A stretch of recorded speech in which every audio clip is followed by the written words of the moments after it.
it's amazing how empathy goes hand in hand with cruelty and outrage.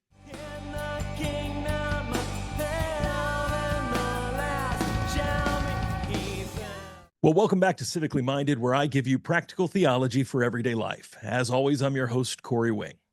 Did you know that all my interview segments are being added to my audio podcast that you can find on Apple and Spotify? Simply search for Civically Minded and enjoy solid Christian content on your long commutes, while at work or the gym, or wherever you prefer to listen to your podcast. And be sure to tell a friend how they too can enjoy Civically Minded. And be sure to come back here to YouTube on Friday as I drop my interviews from the Clear Truth Media Conference, Dangerous Friends, including my discussion with Steve Deace. You won't want to miss that. Well, my guest today is a husband and father of three, a theologian, author, and former president of Bethlehem College and Seminary in Minneapolis, Minnesota. He's currently a fellow of theology at New St. Andrews College and serves as a pastor at Christ Church in Moscow, Idaho. Dr. Rigney is the author of 8 books, including Leadership and Emotional Sabotage, and his most recent book, The Sin of Empathy, Compassion and Its Counterfeits. Both can be found on Canon Press. I'm excited to welcome for the first time to Civically Minded, Dr. Joe Rigney. Dr. Rigney, thank you. Hey, thanks for having me. I have been a huge admirer of your work from afar. This is obviously the first time we've ever met, and what a weird world we're living in where we call this meeting, but right. Such is the world we're living in. And but I've been a big admirer of your work and a lot of what you do from here in just north of Charlotte. I'm in what's called the Lake Norman area. I'm just grateful for your ministry and all that you've done, not just in the years that you've been there in Moscow, but for so many years, and especially the many years you spent kind of side by side with Dr. Piper there in Minneapolis as well. So thank you for all that you've done. Yeah, my pleasure. It's been a while. It's been a wild ride. Isn't following Christ always a wild ride? That's right. Certainly true. Well, I just finished your newest book. I'd read the previous one as well. So you kind of say in the new one that it's almost a prequel to what is technically the previous book about empathy and how it sabotages not only leadership, but so many other things. Mm-hmm. And I wanted to discuss, and I'm certain that you have discussed this ad nauseum, because when you have a new book or some kind of new thing out, of course you make these rounds on podcasts and you talk about your new project, and as one does, I understand. So you've talked about untethered empathy for quite some time, but it's made you a hero, of course, in some circles, and an absolute pariah in others. But I think you talk about this in the book, and I've heard you talk about it elsewhere. This all started for you really about, was it 5 years ago or so, when you were on an episode of Man Rampant? Mm-hmm. Yeah, that was the coming out party. I'd been working on the topic before that, just in teaching classes and on leadership and stuff like that. But that was kind of the first let's go live. That, and then the Screw Tape Letters at Desiring God were sort of the initial foray into the topic. One that I thought would be provocative. I thought it was definitely going to be something that people would about, but did not expect the level of intensity both then and now around this subject. And so it's been interesting to see how defensive, I guess you could say, people get when it comes to this subject. There really is a kind of sensitivity to it that I think is telling, quite frankly. I think it actually is part, like I've come to the point where it's people prove my point simply by the reactions to what I think are fairly clear claims that ought to be unobjectionable, especially among Christians. But the reaction, I think, demonstrates the degree to which these dynamics are deeply woven into our institutions and communities.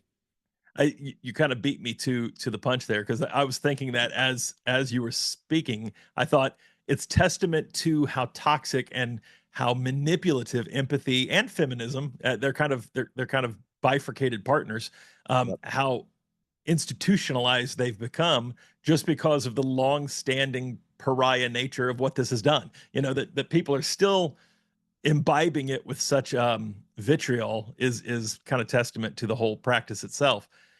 I loved, especially in the newest book, that not that I greatly appreciated the first one as well, but if the first one is somewhat attempting to diagnose a fallacious teaching or an erroneous practice, it seems this new book, you firmly put your pastor hat on, and you're desiring to almost expose some of the logical conclusions that those erroneous teachings have uncovered. And the sandbars that, of course, inevitably will shipwreck someone's faith if these things aren't avoided. Is that fair to say? Yeah, I think the first one, the empathy piece was a component of that larger emotional sabotage dynamic, and it was more. There's a little bit more of a positive prescription, I think, in that book in terms of being sober-minded and what does courage look like in these different arenas. And empathy is one little part of it, and this was kind of the deeper dive to show how widespread destructive those dynamics can be when they really work their way into communities, and to kind of at one level give some explanatory power. I think for a lot of folks who have lived through the last 10 years in our society, but also just in the church, the various divisions and fault lines that have developed, there's still a little bit of like what all just happened, how did all that happen? And in my judgment, one of the key underlying dynamics that ran through all of it was the sin of empathy. I got to be honest, as I was reading the first book, there was something from my childhood and teenage years that kind of came flooding back, because you use this word in both books, and of course when we're talking about empathy, you use the word empath. Mhm. And so I grew up, and I say grew up like I've grown out of it. I still read comic books from time to time, but I Yeah. grew up a big comic book fan, Okay. things like that, and I read a ton of X-Men comics growing up. Yeah.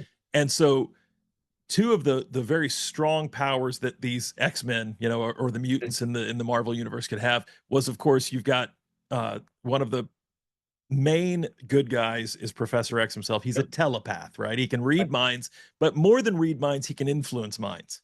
Right. And then as the 80s, kind of came into the 90s, you started to have these characters show up that were called empaths, and they were exactly kind of what you've been discussing. Not only could they feel and associate with others' emotional pain or glee or whatever their emotions were, they could, like Professor X could do with folks' minds, they could influence and manipulate people's emotions. And that was really the first time that concept I'd ever come across it. And again, in such a almost silly, Yeah. sophomoric type of place, you almost dismissed it out of hand, especially as I've gotten older. And then as I've now seen this thing happening in the world, it's kind of been like, whoa, that's almost Yeah. weird, to think about Yeah. that. Well, what's interesting about that is that when it comes to kind of the telepathy idea of being able to read someone's minds, to know their thoughts without them wanting you to know them, or to implant thoughts that they didn't have, we can sort of see how, like, yeah, that's a superpower. That's something that would be outside the normal course of nature. But empathy, as even it's depicted in those kind of comics, is something that all people kind of just do. Yeah. Like it's actually doesn't belong in the superpower category. So it's interesting that they decided to soup it up and say, hey, the ability to read people's feelings and to influence their feelings by your own. And Yeah. it's like, that's human beings have been doing this forever. This is just part of what it means to be human, is the fact that we at some level can share emotions. The issue is that ability, right? Or that capacity. It could be turned way down. Like, so I want to acknowledge, I don't treat this in the book. This isn't what the book's about. But there are certain pathologies, certain kind of narcissistic psychological cases where people lack empathy altogether and are able to do great cruelty and evil with absolutely no remorse or feeling. That's a real thing, and it's not what the book's about.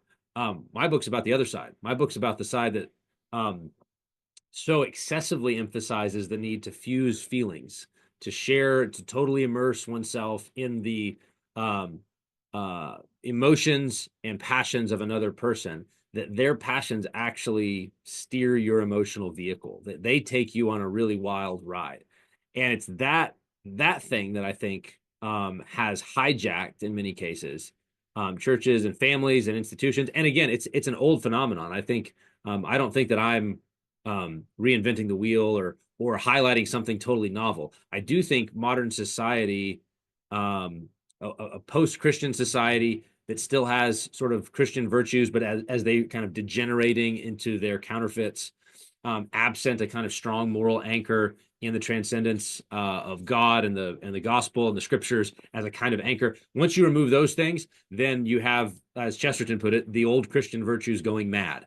And I think the way that empathy is used and described in the modern world is basically a really good example of an old Christian virtue, compassion or sympathy, that's gone insane and become very demented but highly potent because it still shares some features with the old virtue, and therefore it's really easy for people to get taken in. Well, and I appreciate that you say this is, this is kind of not a novel idea, but because again, one of the things about being human is we have kind of both short and long-term memory gaps. I mean, we easily forget lessons that we've previously learned, whether that's corporately or even individually. That I do look back. I'm 47 years old, so I look back over my lifetime, and I've grown up in the church. My older brother's an SBC pastor. I'm on pastoral staff at a PCA church. So again, I'm pretty familiar with the church. And while I would say, and I would agree wholeheartedly with you that empathy has been increasingly utilized and weaponized by our opponents outside the church in recent years, I can't remember a time in my life when empathy hasn't been used to great effect within the church, by people on the inside. Right. And I look back over my life, and often this came in the form of, kind of weaker brother manipulation over Christian liberties, whether that's, alcohol, or you go back far enough that's like playing cards or going to the movies. I mean, again, I'm old enough that some of that was still a topic back in my very young years. Or, of course, the other one that I saw often in the church, and I still see, is the countless times when we shortcut discipline or correction in someone's life because we could no longer bear watching the consequences of their sin. That it was too hard. This person's just being buffeted by the world or by Satan, which, again, lest anyone forget, that's what Matthew 18 actually prescribes. Yep. And we would short circuit the Holy Spirit's working in those people's lives because it was too hard on us, not so much hard on them, though it was. We couldn't handle observing it. Is that fair to say? Yeah, no, I think we have a very low threshold for people's pain. I think that part, and I think that's according to Edwin Friedman, and who was an inspiration for the book, that's one of the kind of key marks of a highly anxious and agitated, angsty society, is a very low threshold for emotional pain. It's just really hard to endure, and we'll choose any option rather than that. We'll limp along, we'll cater, we'll accommodate, we'll coddle, in order to avoid the kind of emotional pain as it erupts. The interesting thing about those examples you used of the weaker brother, this was one of the things I discovered when I would teach classes on this at a Christian college. And we would be reading Edwin Friedman at the time because he was the one talking about it. And this would be one of our main discussion points is, well, he's saying it's really unhealthy when the weakest and most immature members of a community set the agenda for that community. That's a really bad, that's the way they get hijacked and steered. But then you have these commands in the Bible where Paul says, bear with the weaker brother and accommodate the weaker brother. And so what gives? Obviously, if it's a straight up, do you go with the Bible or this family therapist, the Bible wins.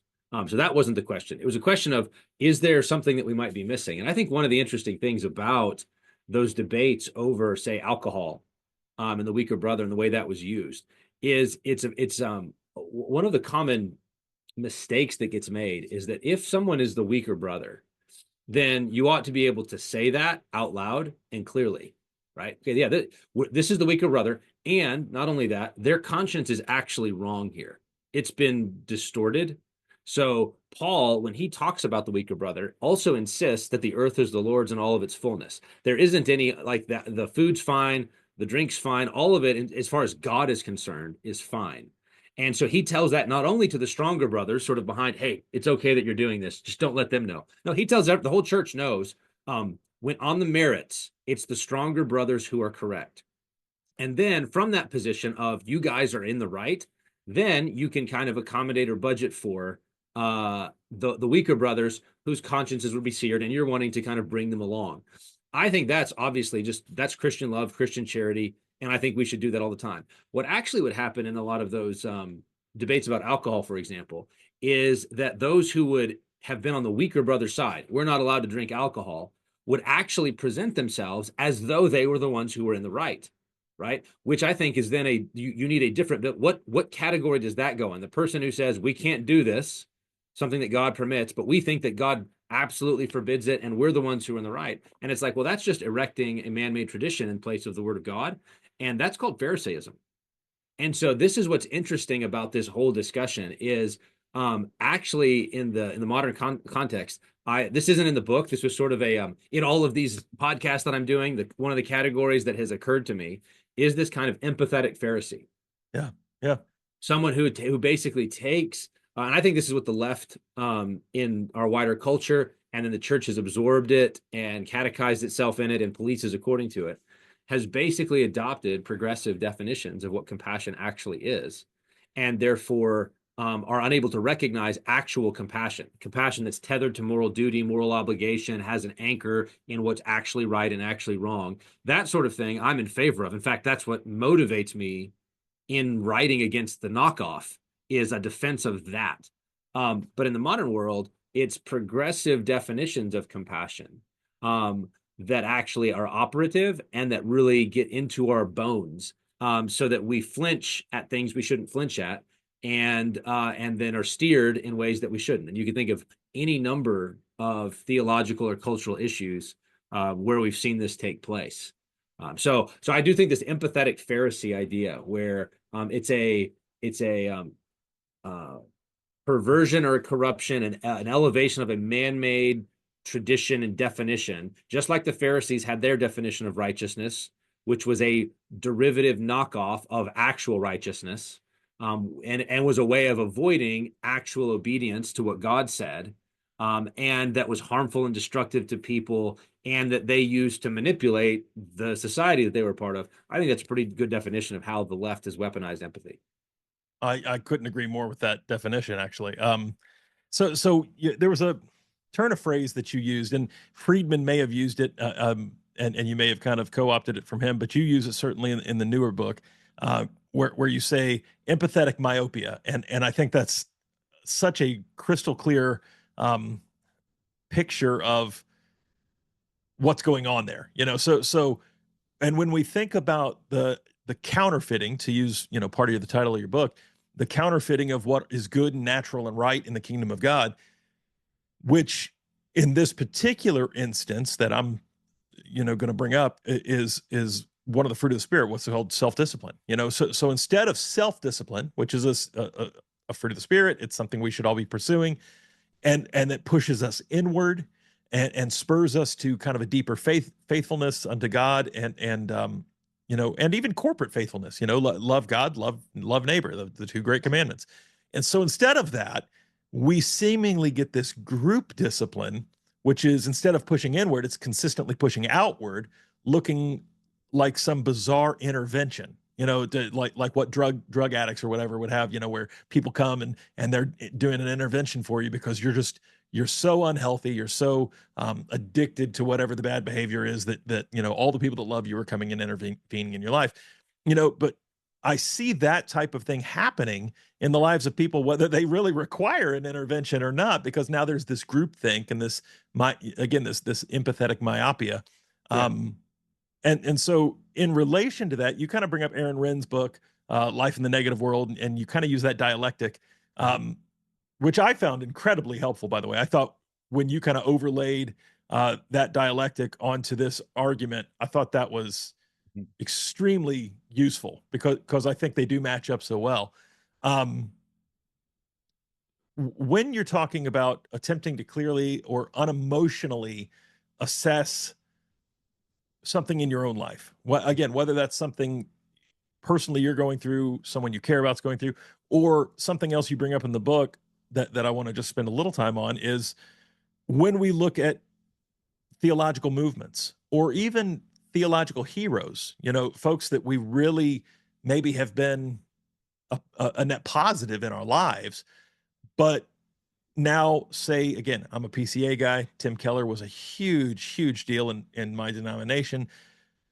But I think if you detach yourself from emotion and nostalgia, again, we can look back now and say third wayism wasn't as helpful as we were sold on. Yeah, no, I think that part of what happened there is in a society, in a Christian society in which there's a common moral frame, like a commonly shared one, um, it's reasonable to talk about Christian churches trying to stay out of partisan politics because there's a common moral frame that we're all aiming toward. We know what the good is, we know what evil is, and the question is about the means to that. And so for Christians to disagree about how to pursue a common end, well, this is the best way to do it. That's the best way to do it. And one political party says A, we get to how do we get to X? We go A. How do we get to X? We go B. And that's the debates. I think that in general, in a society like that, Christian pastors don't need to be heavily involved in politics. They need to be reinforcing X, like that's the thing that's the good. And then statesmen and politicians and others are charged with the working out of the details in different spheres of life. But what happened was, all of a sudden, we found ourselves in a cultural environment in which there was no common notion of the good. Like we weren't aiming at the same things, and yet we still tried to adopt this kind of neutrality, political neutrality. We're neither left nor right. We're third way. But all that meant was it was a constant ratchet to the left, because it was the definitions were shaped by the people we were trying to reach, the tables we were trying to sit at were all progressively defined. And so we needed to do whatever we needed to do to have access to that table. And it was all done, I think, in many cases for good motives. I don't think that, for example, Tim Keller had necessarily nefarious motives or anything like that in terms of compromising. I think it was genuine. I want to reach secular, liberal, elite New Yorkers.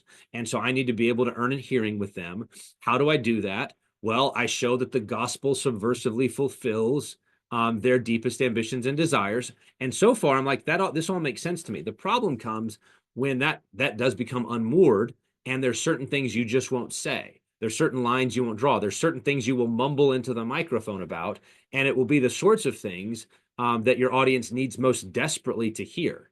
And so when it came to things like homosexuality, and there was a kind of muting of that, or when it came to abortion, I remember reading a story about, I think it was Kirsten Powers, who was a reporter or a news journalist who came to Christ through the ministry of Redeemer, and then eventually left the faith. And the reason she left was she went there and she thought these are all, they're preaching about Jesus, they're talking about Christ, all these kind of things, forgiveness of sins. But it was when she discovered, long after she'd sort of gotten in, wait, this church believes that abortion's wrong. This church believes that homosexuality is a sin. And she felt like she had been duped. Yeah. She felt like there was a duplicity because they had muted all of the hard edges that would have challenged her as a secular progressive woman. They had totally muted themselves on that in order to like earn a hearing with her. And then she felt like it was a bait and switch. And I think that she's absolutely right to feel that way. I think that like it's a totally understandable feeling for someone to say, hey, you did not tell me what this actually meant. You did not tell me that Christianity demands that certain sexual acts are abominable. You didn't say that. Why didn't they say it? Because they were living under the progressive gaze. And to say that would have been to awaken the ire of the progressives who would say, you're harming LGBTQ community, or you're hating on vulnerable women who are pursuing abortions. And we don't want to do that. We don't want to alienate. And so we'll just be quiet. And I think because of that, that third way mentality meant that over time, everything kind of was steered to the left. And eventually, I think the left actually figured out that they could do this deliberately. It wasn't simply a drifting. It was they discovered that there was a very big steering wheel on the back of evangelicals that had to do with empathy and their reputation. And they exploited it for a number of years and made it pretty far into the church before it kind of ran into an immune system. Well, one of the things that you say, and your friend, and I don't know if he's your boss. I don't know I don't know what you call Pastor Wilson, Yeah. but certainly your friend. Yeah. He just recently put out an episode of, I think, the podcast, or one of his many things that he's got his hands in, Right. which I don't know how any of you find the time to do all the multitude of things you guys are doing. It's incredible. but I just listened to it either last night or maybe the night before, where he talks about how, and you talk about this in the book, where empathy is untethered and unmoored from love, chiefly. Love for the love for others, obviously, and maybe even more damning and more importantly, love for God. So if the great commandment is to love the Lord with your heart, soul, mind, and strength, and then of course the second is unto it. Well, we're not doing either. Right. We end up kind of flattening out all of the important stuff as you've just articulated. But and I agree with you. I think it starts with kind of a flattening, but then because of the nature of the Overton window, it just progressively keeps going beyond that. The flattening would be bad. If we stopped at the Yeah. flattening, it's still bad. But we never seem to stop at the flattening because those people that we want to bring in. I mean, it'd be like me starting a ministry to strippers. I may have the most altruistic motives that I absolutely want to see young women who are, throwing away their morality, their dignity, their lives in that sin. I want to see them come to Christ. And so I go forth and by golly, well, we can all see, I think, on the surface where that could easily go wrong, right? But when you do it to something like New York progressive liberals, in downtown Manhattan, well, that's not as brazen. It's not as in your face as, hey, I'm doing it to the strip club, and so it kind of gets in through the back door, and then you end up being as influenced, if not more so influenced by them as they end up being by you. Right. So imagine, run with that. Imagine doing evangelism to frat guys and never bringing up drunkenness, or Exactly. to OnlyFans, prostitutes and never bring up sexual morality, or doing outreach, 70 years ago to Klansmen and never bringing up racial pride and superiority and racial hatred. Like, imagine if you were doing that. And it's like, effectively, that's what third wave came to mean. And there's reasons. It's reason why that kind of I mentioned this in the book. The winsome to woke pipeline is real because that desire to be winsomeness was again selectively applied. It was certain people you were winsome to, and certain people you weren't. This was what I think people began to pick up on when they would speak in terms of the way that certain evangelicals would coddle left and punch right. Mm-hmm. So leftward drift was sort of, hey, we're going to try to be nuanced and understand it and speak to it, and no, we care about that too. And then things that were rightward were regarded as we're just going to prophetically denounce that. I think of someone like Russell Moore as a really good instance of this. There was no nuance, no desire to understand why would people be so upset about illegal immigration. Those sort of things were, well, and the reason is because it was the same impulse. One of the best ways to be winsome to one group is to hate their enemies. Like, and this is actually, I think, one of the things, another element of this whole project that I don't think I recognized initially, but that was that meant a lot. It became more evident is that it's amazing how empathy goes hand in hand with cruelty and outrage. I mean, hatred. And it's because of what you mentioned a moment ago, that empathetic myopia, which I don't know. I may have come up with the phrase. I think I got the idea, the concept from Paul Bloom in his work on empathy. Because he said basically empathy for your in group means hatred for your out group. Yeah. And so it becomes very tribal and polarized. And they actually measure this sort of stuff. When the social scientists measure it, one of the things that surprised them is that the people who both self-described and manifested higher degrees of empathy as they measure it, also were more tribal, polarized, hateful toward their political or social enemies than those who were less empathetic, which sort of surprised them. They thought, oh, empathy will make us all get along. We'll be all kind to one another. And it didn't. And the reason was obvious, because that myopia, you fixate on certain approved groups who are the objects of empathy, which means anyone who is a threat to them becomes your mortal enemy. And therefore you can justify all manner of cruelty in their name. And so I was working on that, and then all of a sudden came across a C.S. Lewis quote where he just basically said it better than anybody could have. He said, pity, when untethered from the moral law and from charity and justice, leads through a very natural process through anger to cruelty. And I was just like, that's it. That's exactly right. It's most atrocities on one side are prompted by supposed atrocities on the other. And pity for the oppressed classes very naturally leads to the unremitting brutalities of a reign of terror. And it's just like that's exactly like Lewis saw this in the humanitarianism of the mid 20th century. And what and he talked about it in terms of pity, because that was the word that sort of dynamic lived under in the middle of the 21st or 20th century. In the modern concept, nobody talks about pity that way, because pity actually we've moved beyond that, because pity implies that we're higher than you and we're egalitarian and we don't like that kind of hierarchy. Oh, who do you think you are to be the helper in this situation? Instead, we've leveled up our pity and our sympathy, and we've said no. Now we're empathetic, and that empathy was presented precisely as an improvement because of the total immersion, the absence of hierarchy, the staying out of judgment, the validation of the feelings, the your truth, you got to live your truth, like all of that kind of relativism is just baked into the cake of the way empathy is deployed, which is why it's always shocking to me that Christians really resist even the rhetoric of it, because I just think even if they want to recover the term empathy as a viable one, like that there's a good kind of it, I'm perfectly willing to say that's do it, go for it, call it tethered empathy, make sure add an adjective because I think you need one in the modern world. But the idea that we all mean the same thing by the word empathy is just crazy town.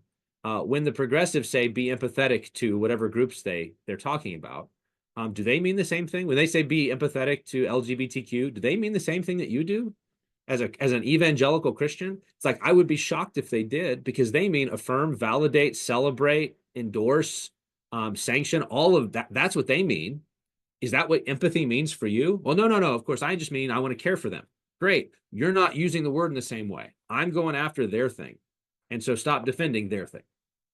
Well, again, it's why those of you out there in Idaho do such a good job of saying that the fight these days, and maybe it's always been the fight and we're catching up, is over who gets to define, the language, who gets to say what's in the dictionary.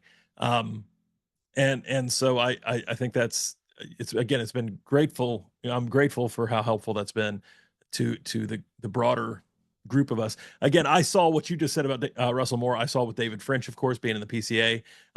They can't help but keep kicking us and saying we're neo-Confederates and all this other stuff, and that we beat up on them. And I'm like, yeah, but you're not. We're not them anymore. You haven't been part of our denomination for a while. You don't get to perennially, just keep kicking us like you're still a member. But that seems to be what they all do. So it's very helpful that you lay it out that way. And I know we're running up to a hard stop here, so I want to kind of ask one final question. All of this leads to, and the two names that we just used, French and Russell Moore, are great examples of this. These people that kind of become internal gatekeepers.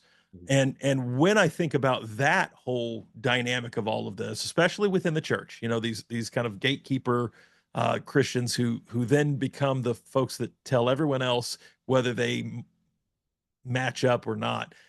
Oddly enough, and I want to see if you think I'm totally crazy here, I thought about a much more ancient time in church history. I thought all the way back to, I think it's Diocletian, and the great persecution under Diocletian in Rome, where you had the folks that did kind of apostatize, and lapsed was, or traditores was the term that would be used at the time.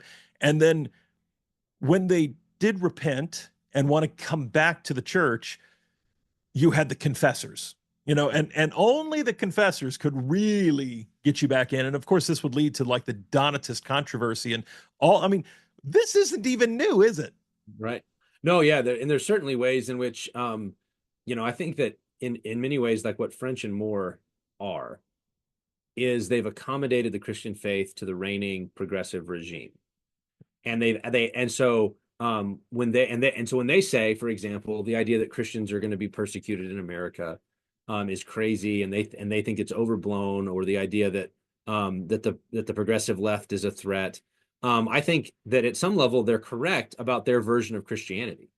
Right there, they will be the ones who will be still accepted, because and it's not unlike, I don't think they recognize it, but it's not unlike the way that, say, in communist China, certain churches are allowed or permitted because they've accommodated themselves to the reigning communist regime as opposed to the underground church. And thankfully in this country, it's a more robust fight. Like there's a greater number of resistors to that reigning progressive paradigm. But but I it's when you have David French defending drag queen story hour as a blessing of liberty, it's not a big jump from there to say that he would absolutely denounce Christians who did everything in their power to get those illegal. Like if you went to the Supreme Court and on the one side you had some Christians who were trying to say this should absolutely be forbidden. This should be illegal. People who do this should be arrested and tried and convicted. And then you had those who were saying, no, no, we should keep these legal. David French is going to be on the other side. He thinks of it that way. And so at that level, you're just like, we're talking about something fundamentally different in terms of your moral ordering of the universe and your prioritization. And I think he recognizes, I don't think he gets my arguments correct whenever he's criticized them. He's misunderstood them, misrepresented them at various times. But I do think he recognizes that we're on opposite sides of a very important theological and cultural debate, even if I would describe those differences differently than he would. Right, right. Well, I'd love to have you back on some other time because there was a ton of stuff that we just didn't get to talk about. Again, I'm a former Baptist. Like I said, my older brother's still an SBC pastor. I'd love to hear how you made that rather large geographical and theological jump from Minneapolis to Moscow, because it was a big deal for me to go from dispensational premillennial credo Baptist to an elder in the PCA, so there's a lot of stuff there I'd love to explore maybe in the future with you. Thank you for your time today. I really appreciate it. Sorry for the no one knows except us because they weren't part of it, but sorry for the technical difficulties I had earlier. Thank you for all you do for the church and for clarifying some of these sticky subjects for us. God bless you, my friend. Thanks. Take care. I want to thank Dr. Rigney for his time today, for coming on and telling us a little more about his wonderful exploration. Now it's been quite a few years into what has become the sin of untethered empathy. I do think, like Dr. Rigney, that empathy can be a positive when wielded with care and when it's anchored to something like the law and truth and love of God. Well, that is all for today's episode. So until next time, as always, I'm your host, Corey Wing. And remember, be bold, be brave, be civically minded. God bless.